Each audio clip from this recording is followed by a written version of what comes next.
So right here, so go to display. So right now I could change everything from the time format to the display. Right now I have an energy distance, 263 miles. You can even change that to kilometers, temperature, tire pressure, all that, right from this menu. Now what about your tire pressure? How does it show that? So right now it's showing up in PSI, but I haven't moved the vehicle in a bit, so right now it's not getting an accurate reading. Once we start moving, it'll show up. Okay. But, and what do you usually keep the inflation at? I keep it right around 45 PSI. Because even on road trips where it creeps up a few PSI, it's still under 50, which is the max for the tire anyways.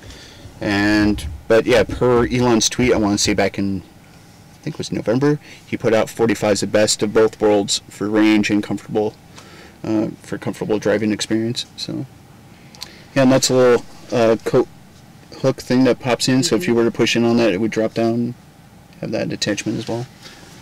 And where does it show your mileage on this car? So right there, you can either click on the T, it shows it right there, or you can go back to here in software, and it shows total mileage right there too. So, wow. Yeah, everything's through the software. This is your latest version of the software? Correct. So is there any newer software than that you know of? Not that I know of at this time. This latest release had the for lane keeping warnings, and the older version of software, even the one that came out right prior to this, if you were using, for example, autopilot, it would actually occasionally yell at you if it was detecting that you weren't keeping your hands on the wheel long enough, and if you tried to change lanes without telling the system you wanted to change lanes, it would actually yell at you. With this newest one, it's much more safer, and even kind of bugs you more to, hey, stay in your lane and pay attention. So, and you can always check out the release notes by clicking on that little tab there, and I'll show you. You won't need me, sweetheart. Yeah. So this way you don't even have to really remember what's with the release. It'll just tell you. So one of the updates includes now that you can charge up to 150 kilowatt peak rates at Tesla Supercharger stations. Have you tried that yet? I have not, because I just got that software. So, but next week I'm going to be on a road trip to Illinois, so I plan on checking out, see what I get at Baxter, Clearwater, or the Oakdale superchargers. Have you heard any news about the superchargers here? Yes and no. The latest update I got was that you're currently working on the one in Robbinsdale and Albert Lee, Minnesota, and from what I've gathered online with the Tesla Motors Club page, because they do a great job of tracking all that, is once they get those in place, then they're going to start moving towards the direction of Fargo. Fargo's permit's been on there about a year. Same with Alexandria, Minnesota. Do you know where it's going to be in Fargo? Allegedly, it's going to be somewhere near either in the Moorhead area or in the West Acres parking lot, West Acres Mall parking lot. I think it's more likely it's going to be in the West Acres parking lot, just because they eased it, all the restaurants and the mall itself and everything else. Because the location that was hinted at in Moorhead didn't seem like it was anything near there. So. Do you know if it's going to be version 2 or 3? Version 2. So, for sure. Yeah. I would almost bet on it at this point. Just because they're slowly rolling out the version 3s, but the version 2s, they're ready to pop in place. So nothing for Grand Forks? Not that I've seen. And I've actually reached out to Arch Simonson via email. He's the owner of the Simonson stores. It's kind of funny because I just sent a generic email to Simonson going, hey, I would like to see some EV chargers. I have Model 3. I'm willing to talk about it. He reached back to me back in, it was right before CES back in January. He's saying, yeah, we're looking into it. He goes, we're just trying to find where it's going to be ChargePoint or some other company. And that's the only move I've seen on chargers here in Grand Forks, besides the ones that are at Minnetonka Power and the Best Western here. But towards supercharging, unfortunately, I don't think it's ever going to come to Grand Forks, or if it does, it's not going to be for a few more years until they get a route established between here and Winnipeg. Mm-hmm. But Pembina is supposed to be on the supercharging list. So, you're kidding. No, not even. Because it's so tiny. Well, right, and I think it's more of the convenience of, since right there you have the Customs and Border Patrol stop and everything, so they could put it in probably right there. Well, and maybe, well, from Fargo up to Pembina, that's a fair distance. Yeah, it's about 200 miles. Yeah. As a car. As a car. Do you think it's built well, or is it? Oh, yeah. I mean, it's probably one.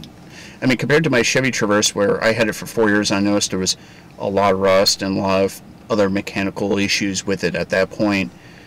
Yeah, I think this will easily last. I mean, Tesla guarantees it for 8 years, and the battery for 120,000 miles. Plus, I have the new vehicle warranty that's good for 4 years. I could definitely see myself holding on to this for easily 8 years, if not longer. And then that's just based on my 6 months of driving it right now. So, Would you be, when you compare the battery technology to the Model S compared to the 2170s that are in here, did that make a buying decision for you, or because the older technology is in the S and X right now, the batteries? And I've only had a limited experience with the Model S, but I would have to say, to me, it wasn't a factor. For me, it was more of the range, because when it comes to vehicles, range is king. And when it was like, okay, with Model S at the time, even used ones, you can find ones for about 240-mile range, which, if you're doing a daily commute, that's more than enough. But I knew occasionally I was going to go on extensive road trips, in which case I would have to plot it out. So I went with the long-range all-wheel drive because it was just over 300 miles from me. I was like, yeah, that'll work. That'll work. I mean, yeah, the new Model S now offers 370 miles of range, which is, again, to Tesla's credit, awesome. But I don't have that kind of money to throw around on a vehicle. Now, this is an important question.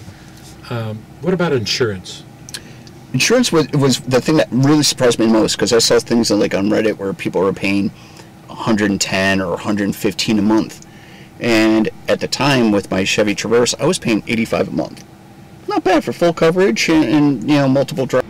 Right now I have the hold feature on, so I have it disabled for creep mode. Like creep mode in typical ICE engines, they lift off and just kind of slowly goes forward. I have that disabled right now.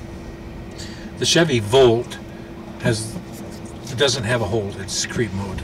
Yeah, it's up here. One of the things with the Chevy Bolt, when you let off the accelerator, then it's braking, but when you come to a full stop, the brake lights aren't still on.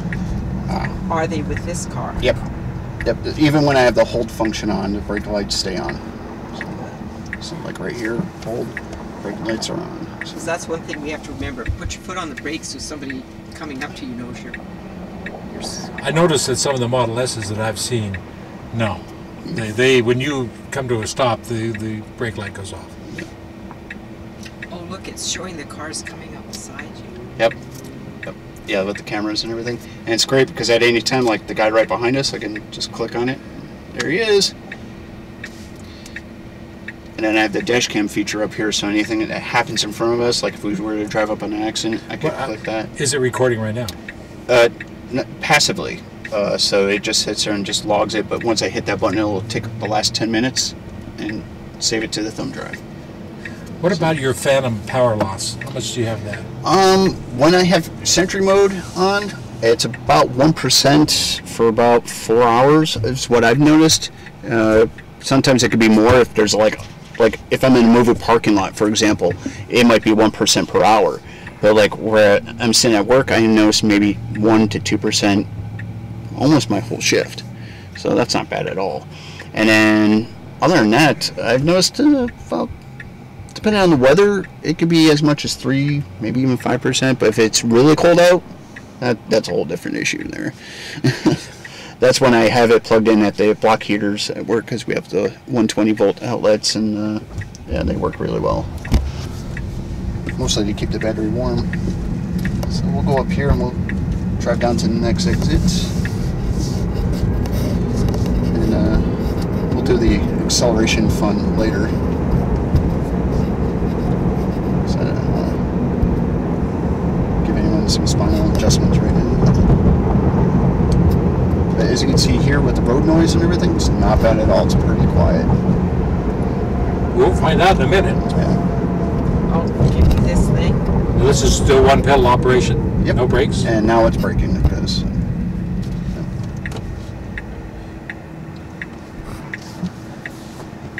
But yeah, just the like right here, it's telling me, hey, if you want to release the vehicle, hold, because we're on an incline, just press the brake pedal. That will release it. Yep. If I were to press on the brake right now, so. And there we go. set up to 70. Something like that. It's nice that we don't have to go on Flying J to get fuel. Yeah.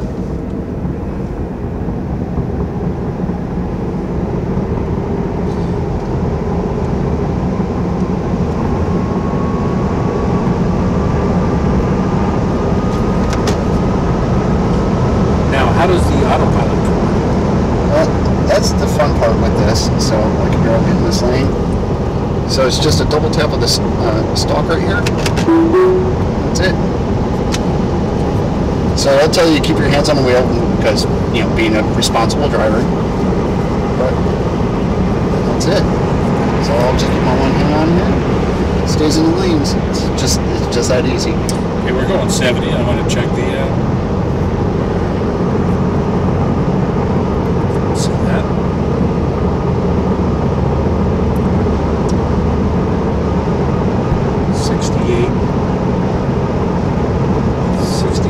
To 69 here.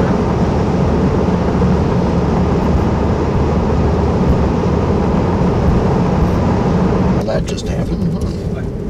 It turned off. The screen just turned off. Yep. It went blank and did a reset. Yep, but notice it didn't impact my driving at all. No, it did not impact the driving. Or the air conditioning or anything else. I was going to ask you, we were driving down that 2-lane road, that very narrow, no shoulder whatsoever. Would autopilot be safe on that? I would not use it myself. Would it be safe? Yes, but due to the experience of being around here, I know not to use it on surface streets like that, or even here I could probably engage it as it's trying to see their lines, and occasionally you see the autopilot bubble come up. Yeah. But I would not use it, and that's just based on my experience with mostly the road conditions around here, because there are some roads that are very smooth and great like this one, and I would be fine using it, but like back there you had all the squiggle marks with the cracks in the road, and sometimes there's potholes or other divots from like the trucks. Yeah, I wouldn't. But like right now I can activate, no problem. But it's not, in my opinion, autopilot still shouldn't be used on surface streets yet. Yeah. It's getting there, but not quite yet. Yeah, but See, like we there, go to Winnipeg a lot, and the lines in the roads practically disappear after winter. Yeah.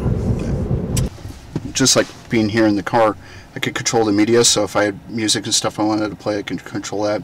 It recognizes the phone as a phone key, so like I could keep it in my pocket, and as long as Bluetooth is enabled, I can walk up to the car and just get in and go. Have you had a problem with the Bluetooth? Nope. Nope. And mind you, I have a Google Pixel 2, and I've had this phone since it came out. I've had 0 issues on that. And then I can also control the climate, so it's nice being at work, you know, and especially in the winter. It's like, okay, I got plugged in. It's using the 120. Just warm it up. Or crank cool it off when you've been shopping. Yep, yep. So, Now it's got the. I probably shouldn't be talking. Are you recording? Yeah. Edit me out. If you did go shopping and you left your dog in the car, mm-hmm. and you know how people break in to free your dog, is there something that? Yep, right here. It's actually a feature they enabled with one of the previous software updates. It's called dog mode. Put it on there. Climate and screen will stay on after you leave the car. So if we were to leave right now, it would actually come up. My owner will be right back. My temperature is currently set. All that. The thing is that Sentry mode will be disabled during this time, but you can always come back to the car and hit the dash cam. Why don't you show us Sentry mode? Okay. So Sentry mode it's kind of funny because I always use it. We'd have to step out of the car to really show it, but how do you activate it from in here? From in here, going to safety and security, if I remember right there, Sentry mode. So now it would be on.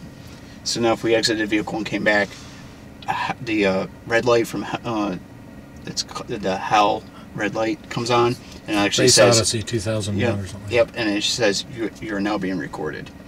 And then when I get back in the vehicle, it'll actually show up down here like how many events it recorded with, like where it was recording people or whatever else was going on with the vehicle. And if someone happens to break in, it'll actually alert me on my phone.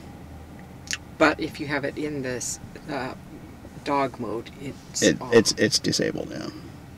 So you couldn't see if somebody was trying to free your dog. Right.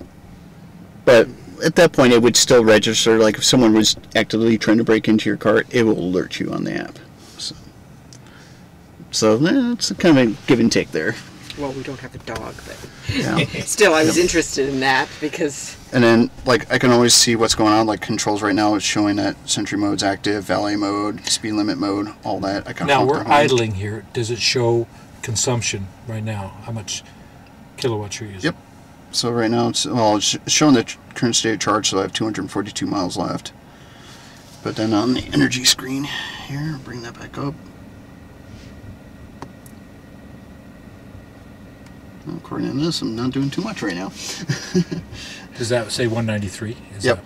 Yep. At 193 watt hours per Which mile. you're averaging, yeah. Yeah. So. But yeah, with the app though, I can do everything. It even shows the location of the vehicle, and then summon mode. I'll show you that in a minute. And then scheduling service. What I like about this is I could go on here. This is another software update that they did, and I could go through and say I have any issues: glass replacement, heating, key fob, maintenance, seats. If I want a software update, whatever, I could just click on any of the subject areas, hit next, or if it's something really odd that they don't have a category for, I can just click on other, type in what I have a concern about, send it off. It sends an email to both the local service team, in this case Eden Prairie, and then to Tesla directly, and they just coordinate it from there. And if a mobile service tech can come and fix it, they come right to the house and do it.